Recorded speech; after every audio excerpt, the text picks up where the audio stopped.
मनाविरुद्ध झालेले लग्न भाग 9। नमस्कार मित्रांनो, चॅनलवर नवीन असाल किंवा पहिल्यांदाच आला असाल तर चॅनलला सबस्क्राइब करा ही विनंती। प्लेलिस्टमध्ये कथेचे सर्व भाग आहेत, कृपया पहा।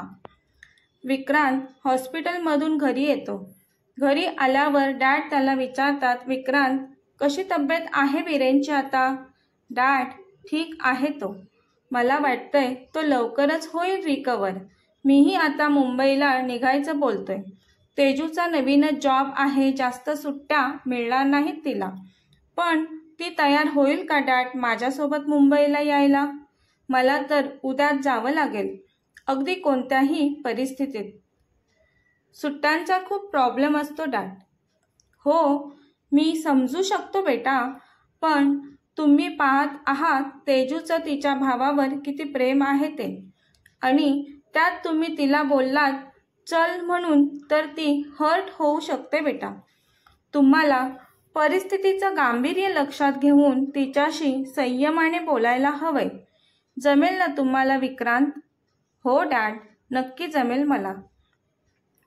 तुम्ही नका काळजी करू। आता विक्रांत तेजूला कॉल करतो, विचारतो पहिलं भाई कसा आहे ते? तेजू बोलते ठीक आहे, मी उद्या मुंबईला जायचं बोलतोय। तशी तेजू बोलते लगेच? विक्रांत बोलतो तू थांबणार असशील तर थांब, तुझी गरज आहे तुझ्या भाईला। तेजूला खरं तर थांबायचं असतं, पण पटकन मला थांबायचं आहे असं कसं बोलणार ना ती, म्हणून ती गप्प असते। पण विक्रांत बोलतो तुला थांबायचे तर तू थांब, तेव्हा कुठे तिला हायसं वाटतं, बरं वाटतं तिला। तेजू आता जास्त काही न बोलता ठीक आहे बोलते, कारण तिलाही माहीत होतं तिच्या इथे थांबण्याने विक्रांत कुठेतरी नाराज होणार होता। तिला त्याला नाराज करायचं नव्हतं, पण आता तिला तिच्या भाईसोबत राहणं जास्त गरजेचं वाटत होतं। विक्रांतही तेजूला समजून घेत ओके ठीक आहे बोलतो आणि कॉल कट करतो। पण मनातून तेजू त्याच्यासोबत येणार नव्हती म्हणून तो खूप नाराज होतो। तरीही डॅडने सांगितल्याप्रमाणे परिस्थितीचं भान ठेवून तो स्वतःच्या मनाला समजावतो। ठीक आहे, राहू देत तेजूला आणखी काही दिवस तिच्या बाबांकडे। तो मुंबईला जाण्यासाठी दुसऱ्या दिवशी निघतो। जाताना तेजूला भेटायला येतो। तिला पाहून त्याला समाधान मिळते, आतून सुखावतो तो तेजूच्या बाईला बाबांना भेटून निघत असतो। पण तेजूला मागे सोडून जाताना विक्रांतचे पाय जडावतात। त्याचा जीव तो मागे सोडून चालला आहे असं वाटतं त्याला। तो पुन्हा मागे फिरून तेजूकडे पाहतो, तेजूही त्याच्याकडे पाहत असते। बाबा लगेचच बोलतात तेजू बेटा जा, जावयांना बाहेर गाडीपर्यंत सोडायला। तेजू थोडी नाराज असते विक्रांतला स्वतःपासून दूर जाताना पाहून, पण आता बाबा बोलतात बाहेर जा विक्रांतला सोडायला, तेव्हा तिच्या चेहऱ्यावर आनंदाची चमक येते। ती लगेच हो बाबा जाते मी बोलते, जणू काही वाटच पाहत असते कोणी बोलेल त्याची। इकडे विक्रांतलाही थोडा आनंद होतो। आता तेजू विक्रांत मागे येऊ लागली होती। येतानाच तेजू बोलते अहो ऐकताय ना? विक्रांत हसतच बोलतो तू काहीतरी बोलशील तेव्हाच मला ऐकायला येईल ना? तीही त्याच्याकडे पाहून हसते। ती पुन्हा अहो व्यवस्थित गाडी चालवा आणि काळजी घ्या स्वतःची, येताना किती फास्ट गाडी चालवत होतात तुम्ही। विक्रांत बोलतो अगं हो तेजू, किती काळजी करशील? मी घेईन माझी काळजी, जेवणही वेळेत करीन, पण तूही तुझी व्यवस्थित काळजी घे। तो तिची हनुवटी वर करत तिचा चेहरा निरखून पाहत असतो।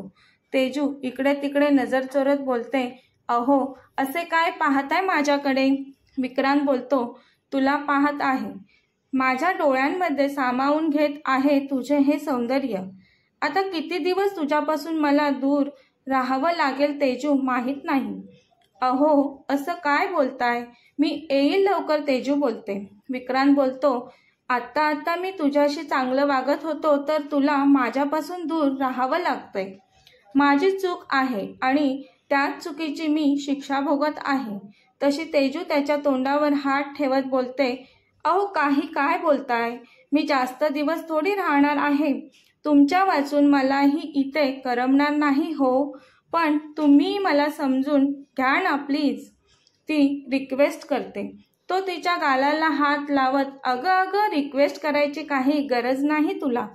मला सर्व समजत आहे. तू काही काळजी करू नकोस. वीरेन बरा झाला की कळव मला. मी येईल तुला घ्यायला लगेच. तेजू, काळजी घे स्वतःची. आणि विक्रांत आता कारमध्ये बसायला जाऊ लागतो. तेजू त्याच्याकडे पाहत असते. तो जसा पुढे जातो तसं तिचं हृदय धडधडू लागतं. तो कारचा दरवाजा उघडणार तर तेजू त्याला आवाज देते. अहो. विक्रांत तिथेच थांबतो आणि तिच्याकडे वळून पाहतो. तेजू येऊन त्याला घट्ट मिठी मारते. त्याच्याविषयीच्या तिच्या भावना अनावर होतात, हृदयातून दाटून येतात. ती त्याला बोलते, सॉरी, माझ्यामुळे तुम्हाला एकट्याला जावं लागत आहे. तोही तिच्या कपाळावर त्याचे ओठ टेकवतो आणि बोलतो, इट्स ओके तेजू. तोही तिला जास्त वाईट वाटू नये म्हणून, चल निघतो मी आता बोलतो. कारमध्ये बसतो आणि निघून जातो. तेजू तिथेच बराच वेळ जाणाऱ्या कारच्या दिशेला एकटक पाहत उभी असते. तेजूचे बाबा गाडी निघून गेल्याचा आवाज ऐकतात. खूप वेळ झाला तेजू अजून घरात आली नाही म्हणून ते बाहेर येऊन पाहतात तर तेजू बाहेर उभी असते. ते मागून येऊन तेजूच्या खांद्यावर हात ठेवतात. तसं दचकून ती बाबांकडे पाहते. ती बोलते, बाबा तुम्ही? हो बेटा. किती वेळ तू इथे उभी आहेस? चल घरात. हो तेजू बोलते आणि दोघेही घरात जातात. विक्रांत काही तासानंतर मुंबईच्या त्याच्या घरी पोहोचतो. त्याला घरी गेल्यावर तेजूची आठवण येत असते. तो फोन करतो तेजूला. हॅलो तेजू, मी मुंबईला पोहोचलो बरं. ते ऐकून तेजूला बरं वाटतं. काळजी करत असते ती आणि विक्रांतच्या फोनची वाटही बघत असते ती. विक्रांतचा कॉल आला तेव्हाच ती खूप खुश होते. विक्रांत, काय चाललं आहे मग? जेवण वगैरे झालं का विचारतो. तेजू बोलते, हो जेवण झालं. भाई वहिनीसोबत गप्पा मारत बसले आहे. त्या दोघांमध्ये जुजबी बोलणं होतं आणि फोन ठेवतात. दोघांचेही आपापले रुटीन चालू असते पण त्यातही दोघांना एकमेकांची आठवण येत असते. विक्रांत बँकेत गेला की कामात बिझी होतो पण घरी आल्यावर त्याला तेजूची आठवण सतावत असते. तेजूलाही गावी राहून विक्रांतची आठवण येत असते. तेजूच्या भाईच्या तब्येतीतही सुधारणा होत असते. तो आता घरातून थोडं फिरू लागला होता. बाबा तेजूला बोलतात, बेटा भाईची तब्येत आता बऱ्यापैकी ठीक झाली आहे. तू आता मुंबईला जा. जावई किती समजूतदार आहेत. त्यांनी इथे आले तेव्हा आपल्याला किती मदत केली आणि आता तुलाही समजून घेऊन इथे इतके दिवस गावी ठेवलं. खूप चांगले आहेत जावई. पण एखाद्याच्या चांगुलपणाचा कितीही फायदा घ्यायचा नाही बेटा. आणि तिथेही जावयांना तुझी गरज आहे.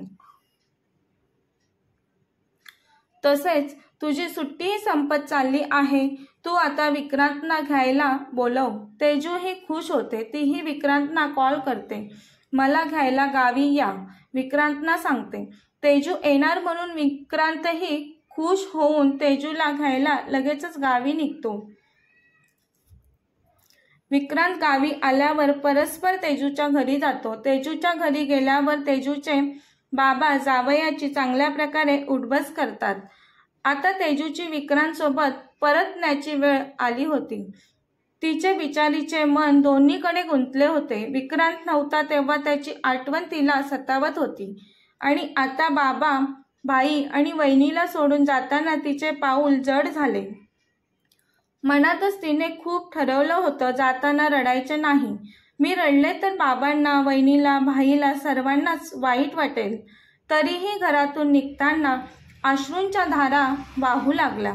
जणू काही त्या डोळ्यांच्या काठावर येऊन बाहेर येण्याची वाटच बघत होता. तेजू माहेराहून सासरी जात होती आणि रडूही लागली. लकीला असं रडताना बापाची काय अवस्था होते तीच अवस्था आता तेजूच्या बाबांची झाली होती. विक्रांत हे सर्व पाहत होता. त्यालाही वाईट वाटलं. शेवटी तोही माणूसच होता. तो पुढे होऊन तेजूच्या बाबांना धीर देतो. बाबा, तुम्ही तेजूची काही काळजी करू नका. मी तिची काळजी घेईन. तिला व्यवस्थित सांभाळेल. तुम्ही निश्चिंत राहा बाबा. दोघेही बाबांच्या पाया पडतात. विक्रांत वीरेन भाईला हक करतो. तेजू बाबांना कडकडून मिठी मारते. त्यानंतर वहिनीलाही तेजू मिठी मारते. आता दोघेही कारमध्ये जाऊन बसतात. कथेचा पुढील भाग पाहण्यासाठी चॅनलला सबस्क्राईब करा. कथा आवडल्यास लाईक